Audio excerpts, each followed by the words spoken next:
Bom dia, irmãos. Paz seja com todos em nome de Jesus, amém? Amém. Glória a Deus, né? Mais um dia com vida, mais um dia com saúde, mais um dia que Deus nos permitiu estar aqui, né? Para ser moldados e lapidados por Ele, a fim de que nós nos transformemos pela renovação do nosso entendimento, para experimentar a boa, perfeita e agradável vontade de Deus. Jesus Cristo salva, cura, batiza e em breve Ele está voltando. Por isso é importantíssimo que eu e você aprendemos todos os dias algo sobre essa chegada, para que nós não sejamos pegos de surpresa, tá bom? Nos últimos dias a gente tem falado muito sobre as promessas de Deus, aquilo que Deus tem para nós como filhos, mas aí ontem, irmão, eu meditando sobre as coisas que têm acontecido, não só na minha vida, mas que eu vejo acontecer, né? A palavra de Deus vai dizer que no fim dos dias, né, o amor de muitos esfriaria, né? Nós teríamos amantes de si mesmo. E aí então o Espírito Santo começou a me constranger ontem mesmo, para trazer aos irmãos um entendimento de qual realmente foi o foco principal da pregação de Jesus. Qual que foi o principal motivo de Jesus vir a esta terra corrompida, né? O mundo estava passando por um processo, né, de transformação, e o povo de Deus mais uma vez estava sendo oprimido e julgado, né? Estava passando por um jugo pesado, né, do governo romano, mas também o próprio povo de Deus estava vivendo uma vida totalmente dissoluta. Tanto é que os irmãos vão ver que lá quando Jesus ele vai até o templo e ele quebra todas as mesas ali dos cambistas, é justamente por conta desse comércio que estava se fazendo em volta, né, do templo ali com relação às ofertas e sacrifícios. E aí o que acontece? Jesus, ele pregou uma mensagem principal, o cerne da pregação de Jesus, os irmãos vão aprender hoje. E se eu e você entendermos o que realmente Jesus nos pede, irmão, você pode ter certeza que vai ficar um pouco mais fácil a nossa caminhada. Mateus 4,17. Mateus 4,17. Isso aqui foi o que Jesus pregou. Se alguém estiver pregando alguma coisa fora disso na igreja, irmão, é procedência maligna. Claro que as promessas que estão aqui embutidas na palavra de Deus para aqueles que são filhos e que suportam o processo, né, estão também ligadas a este texto aqui. Mateus 4, nós vamos ler apenas o versículo 17. Amém? Amém. Vamos lá. Daí em diante, Jesus começou a anunciar a sua mensagem. Ele dizia: arrependam-se dos seus pecados, porque o reino dos céus está perto. Amém, irmãos? Irmãos, o objetivo principal de Jesus ter vindo aqui foi desfazer as obras do mal. O mundo ele já estava em trevas. As pessoas estavam vivendo por conta própria. Quando Jesus vem, depois de João Batista, né, João Batista vem preparando o caminho para Jesus, e quando Jesus vem, ele só confirma essa palavra: ó, vamos se arrepender. E o arrependimento, irmão, não é apenas um remorso. A verdade é que esse mundo está um mundo corrompido cada dia mais. As pessoas não têm entendimento com relação à questão da palavra de Deus e aquilo que nós devemos fazer enquanto cristãos. Sabe, eu tenho conhecido algumas pessoas, eu falo pela minha vida. E quando as pessoas, na verdade, falam para mim assim: olha, eu queria conversar com alguém que tem o mesmo propósito que eu. Mas são propósitos condicionados ao nosso querer. O verdadeiro propósito salvífico é o propósito da cruz. Se eu e você não passarmos pela cruz, nós não vamos viver um propósito de Deus. Se o propósito de alguém que quer se relacionar com você não seja a cruz, irmão, está errado. Não está no caminho que deveria estar. Tem alguma coisa errada que não está certo, como diz nosso psicólogo. Porque, veja bem, no tempo em que Jesus veio, irmão, os sacerdotes, para você ter ideia, eles ficavam na porta do templo. E aí as pessoas vinham, eles mediam as pessoas para saber, ó, esse pode entrar, esse não pode. Mas eles também não entravam e não deixavam as pessoas entrar. Eles impunham um jugo pesado sobre o povo, impostos e tributos que o povo não conseguia pagar, para ficar ali cativo, escravo. O povo estava vivendo, além da escravidão, fome. Tanto é que você vai ver, quando Jesus vem pregando, a multidão se aproxima até perto dele, para quê? Para comer, porque tinha fome. O povo já estava sendo escravizado. Hoje em dia não é diferente. Irmãos, por quê? Porque nós temos nos contentado com aquilo que nos dão. Não é diferente de quando os portugueses vieram aqui, deram espelho para os índios e começaram a pegar nossas terras. Nós estamos sendo roubados. Os nossos presentes que Deus está nos dando, está indo em sacos furados. Sabe por quê? Porque nós não temos um entendimento integral da palavra e do amor de Deus pelas nossas vidas. Irmão, o arrependimento não é remorso. Você sabia que muitos de nós já estão vivendo um quadro de iniquidade, irmão? Você sabe qual que é a diferença entre pecado e iniquidade? E eu me incluo nisso aí, tá? Eu só não estou rompendo mais, eu não estou vivendo o melhor de Deus mais. Por quê? Porque eu ainda não me libertei de algumas iniquidades. Pecado, irmão, é quando você pega e erra uma vez e você vai e se arrepende e volta para o caminho. Aí é pecado. Aí o pecado é perdoado. Agora, iniquidade é quando se repete os mesmos comportamentos e se torna um ciclo. E sabe o que pode acontecer com isso, irmão? Ser lançado fora da presença de Deus. Eis que o machado está posto à raiz. Aquele que não der fruto, corta e lança ao fogo. Sabe por que eu estou falando isso, irmãos? Porque nós aqui já temos um pouco mais de maturação para poder suportar. Mas não é um suporte de algo pesado, é aquilo que Jesus pediu. Se arrependam. E o que é o arrependimento? É eu fazer o caminho de volta. Eu estou falando isso aí, eu quero dar um testemunho sobre a minha vida. Eu, na minha área sentimental, eu estou procurando uma companheira, sabe? E eu tenho orado e pedido para Deus, mas eu vi que eu estou fazendo a coisa errada.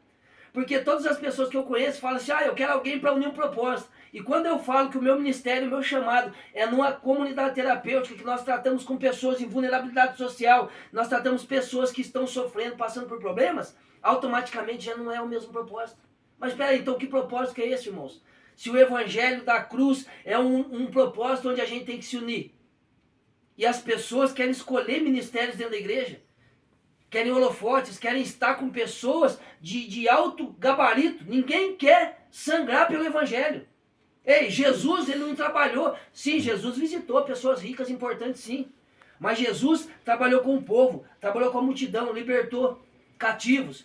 Olha só, Isaías, 750 anos antes, olha o que Isaías aqui, ele prega, e depois Jesus, ele veio e prega esse mesmo texto, é aí que o pessoal começou a odiar ele. Olha só qual que é o papel do servo de Deus. Se eu e você somos servos de Deus, olha o papel nas nossas vidas, olha lá. Isaías 61, deixa que só eu vou ler.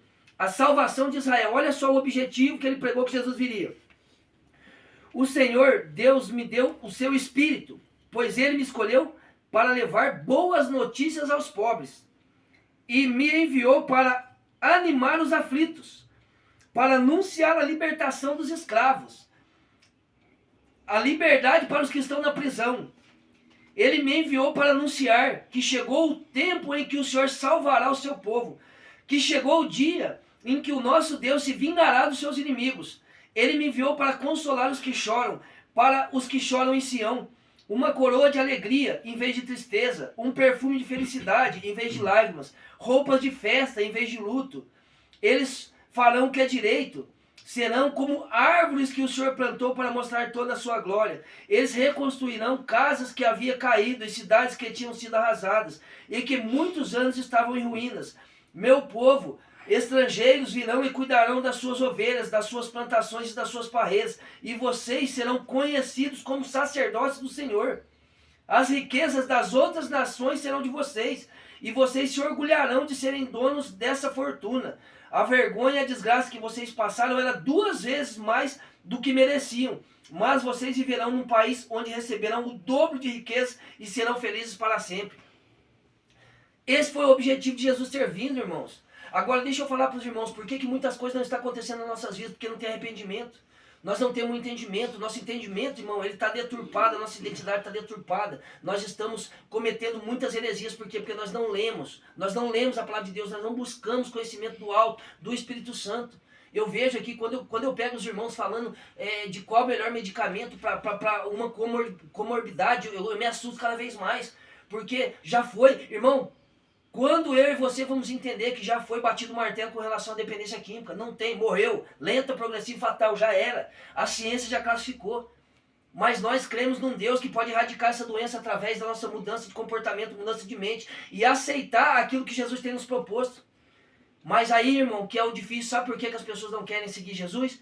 Porque tem que passar o que o Renato está passando. Todas as vezes que eu falo da onde eu sou, que eu falo, que ministério que eu faço parte, as pessoas se afastam, sabe por quê? As pessoas têm medo daquilo que elas não conhecem. E eu e vocês temos que nos acostumar com isso.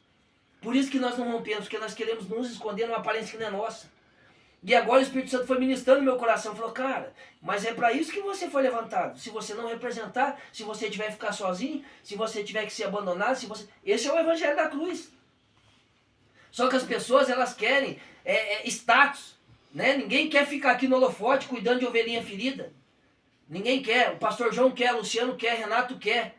O Alisson tá aí agora, quer. Pega uma bicicleta, vem lá 1 hora de bicicleta para chegar até aqui. Todos os dias, irmãos, nós somos rejeitados, nós somos esculachados, irmão. Nós temos que suportar uma carga que não é nossa. Mas Jesus nos ajudou. Agora de manhã nós acabamos de receber aí uma mensagem de uma mãe que está chorando por um filho que está numa UTI, que estava aqui conosco, estava bem, e agora está lá numa UTI queimado, todo enfaixado, e uma mãe chorando. O Luciano aí acompanha aí, ó, durante a semana aí, quantas pessoas entram em contato. Uma mãe entrou em contato, falou que levou 3 socos da filha no rosto. Outra mãe, pastora, desesperada, que o filho está trancado dentro de um quarto de depressão, se matando. E qual o meu e o seu papel? Será que nós não temos que entender que nós temos que se arrepender de uma vez por todas? Irmão, está ficando muito fácil, o evangelho está mundanizado. O evangelho está sendo convencionado às nossas necessidades. Sabe? Nós temos que parar com isso. Nós temos que morrer para o mundo para viver em Deus. Jesus, ele quer realmente que nós rompamos, mas nós temos que entender. As pessoas estão atrás de um evangelho só de bênçãos, de promessas, de coisas materiais. O evangelho é isso aqui que nós estamos passando todo dia, irmão. Nós acordamos 5 horas da manhã, vamos dormir meia-noite, 1 hora, 2 horas, mãe, pessoas ligam desesperadas precisando de ajuda. Agora, se você estiver aqui dentro, irmão, e você não buscar, eu tenho uma notícia para dizer. Irmão, não vai dar certo mais uma vez. Não vai dar certo mais uma vez. E eu posso falar sem sombra de dúvida. Não dá certo. Sem Jesus não dá. Não existe possibilidade. Você pode ficar sem intoxicar o corpo, mas vai viver uma vida miserável. Porque a Casa de Apoio Belém, irmãos, é uma casa que nasceu no coração de Deus, através do ministério da vida do pastor. Muitas vezes você vai olhar aqui e não é todo mundo, digamos, que tem esse mesmo ministério pastoral. Mas, irmão, é um aqui, ó, correndo atrás de recursos. É um aqui correndo atrás de... Cara, olha só o que nós passamos para poder manter esse trabalho. E aí, quando as pessoas descobrem o nosso trabalho, sabe o que elas fazem? Ai, não é o meu propósito do evangelho é as nações. Né? Tem pessoa que quer as nações, ô Luciano. Tem pessoas que querem servir lá naquelas grandes igrejas, nos grandes templos. Hoje em dia, se você vê nas igrejas, parece um desfile de moda, irmão. Parece um desfile de moda. Por isso que eu falo para os irmãos, nós temos que andar bem arrumadinho, para nós representar a nossa causa. E mesmo assim, andando bem arrumadinho, quando a gente tem que se apresentar publicamente, as pessoas se afastam, sabe por quê? Porque essas pessoas não conhecem Jesus, não conhecem realmente o amor de Deus. E nós temos que fazer a diferença nesse mundo corrompido. Nós vamos ser levados todos os dias aos matadouros. Porém, eu e você, irmãos, que amamos a Jesus, Jesus está do nosso lado, conosco. E no tempo propício para cada um de nós vai vir uma benção. Mas arrependei-vos, que é chegado o reino de Deus. As pessoas estão pregando a graça, a prosperidade, mas é o reino que está aí nas portas. Então, que em nome de Jesus, no dia de hoje, nós tenhamos, cara, atitude digna de arrependimento, nós sejamos luz, que nós sejamos obediência, que nós sejamos gratidão. Amém? Deus abençoe a todos em nome de Jesus e um ótimo dia.